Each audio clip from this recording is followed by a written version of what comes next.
Mba hanampina ireo tanora nanasaina tia karokaroka ahafahan'izy ireo hiatrika dia n'izao ihany koa ny zavatra mety hitranga eny anivon'ny asa eny mikarakara conférence ny UPRIM isam-bolana. Tamin'ity indray mitoraka ity dia ry zareo teo anivon'ny OMDA sy ny teo anivon'ny telo Madagasikara no niatrika izany. Tafiditra ao anatin'ny lalana izorana sy fanomanana ny mpianatra amin'ny firosoana amin'ny rafitra LMD ny conférence notanterahany sekoly ambony UPRIM androany tontolo andro teto amin'ny trampokon'olona isotry androany. Loahevitra roa no nodiniana teto izay nanasana ireo matianina amin'ny sehatra mifandray amin'ny loahevitra. Ny maraina teo dia ny avy amin'ny OMDA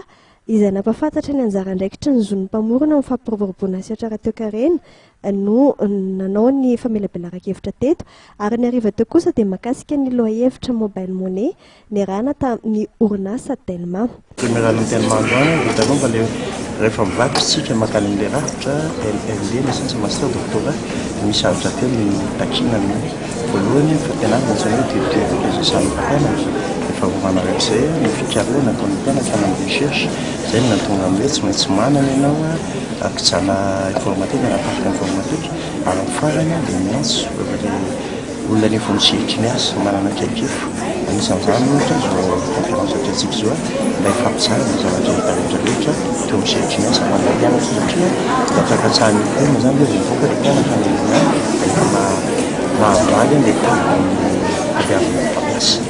Ireo mpianatra avy amin'ny sampam-pianarana gestion anivon'ny UPRIM no maranisa tonga tety toerana no maraina raha toka ireo avy amin'ny sampam-pianarana serasera sy droit kosa no maranisa ny riva teo. Fantatra teto fa mihamafy ny fiarah-miasa amin'ny orinasa Telma sy ny UPRIM ka ao anatin'izany ny fanamorana ny fandraisan'ireo mpianatra no fanazarana asa sy ireo mpianatra vao hiditra hiasa. Marina moa fa tanterahana isam-bolana ny conférence tahaka izao hanampiana ireo tanora hananasaina tia karokaroka. Iny fanadihadiana manasongadina ny fampianarana ihany koa tompolasy tokom-pivavy no ametrahako ny veloma mandrapitafa resorana ihany koa anao nanaraka ny fampalalamba-vao hatramin'ny farany ho amin'ny rapitso sabotsy amin'ny 8 ny fotoanantsika mioneto indray izany tsika ho amin'ny rapitso veloma tompoko.